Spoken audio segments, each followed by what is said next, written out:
Sumakay nga kami ng kalesa dito sa Japan. Kung sa Pilipinas, kabayo ang humihila, dito tao. At kahit dalawa kami ni Bunso, hindi ko nakita nahihirapan si Kuya. Kaya naman, from this to this. Rio, can you say, masarap ako? Masarap ako? Yeah. Yeah, handsome. At eto nga, gagala na naman tayo dito sa Japan. Andito nga tayo sa Kyoto at ngayon itatry natin yung parang kalesa nila. Nung last kasi napunta ko dito, hindi ko pa siya afford, no? Sakto, sahod ko ngayon kaya kukurot tayo. Pinili ko nga yung pinakamura, yung 1 kilometer. 4,000 ko nga siya nakuha, pero 1,500 pesos. Medyo kabado-bete nga ako dito kasi baka mahulog ako. Tapos walang sasalo sa akin. Aray ko! Sabi ko kay Bunso, sumama na siya sa akin para naman mag-day off muna siya sa pagbibideo sa akin. Napaka-social nga kasi meron pa silang patubig. Binigyan din kami ng cold towel kasi napakainit talaga. Pero in fairness, kahit summer, sobrang daming turista dito. At ngayon naman, ipapasyal na tayo ni Kuya. Opo, tumatakbo pa siya. Isipin nyo, araw-araw nilang ginagawa to. Pakiramdam ko, parang sumakay din ako sa kalesa. Pero ang kaibahan, tao talaga ang humihila.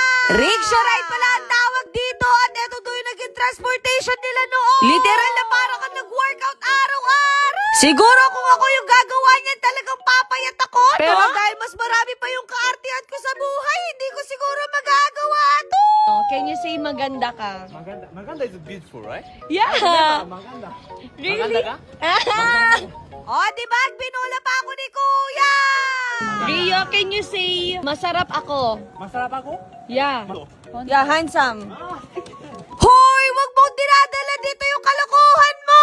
Ngayon naman, idadala tayo ni Kuya sa tourist destination. Eto pala yung tinatawag nila na bamboo forest. First time ko nga makapasok dito kasi kailangan naka-rickshaw ride ka. Akala ko umaabot ng years bago tumubo yung mga bamboo. Tapos 2 buwan lang pala, tutubo na sila ng ganyang kataas. Ah, diba? Nakikinig naman ako, no? Nahiya nga ako sa driver namin na si Kuya Jonard kasi naglakad siya. Gusto niya daw yan kasi na-exercise daw siya. At dahil curious nga ako, sinubukan ko tong rickshaw. In fairness, hindi naman pala siya mabigat kung walang tao. At dahil dyan, mag-aalay lakad muna tayo. Grabe na nga yung pagtitiis ko kasi napakapawis ko na.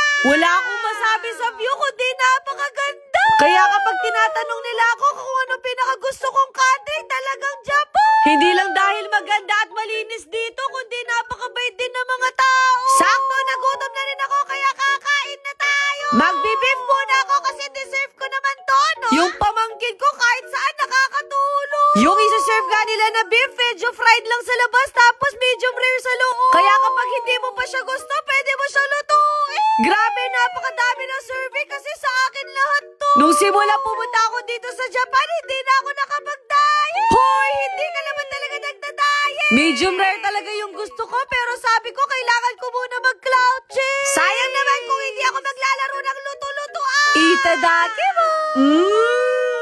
Ang sarap ng beef. Walang halong biro, napaka-juicy at alam mo talagang quality yung beef nila. Binigyan din kami ng fresh egg yolk para maging sausawa. Favorite ko talaga yung itlog kaya talagang approve to sa akin. Isa din sa rason kung bakit mahaba yung buhay ng mga Japanese kasi healthy yung mga pagkain. Opo, busog na kaming lahat. Syempre, hindi ko makakalimutan yung Ovarsitol ko. Sobrang proud ko nga sa product na to kasi made in Japan. Kaya kung nakaka-experience kayo ng hormonal acne o kaya irregular period, kailangan nyo to.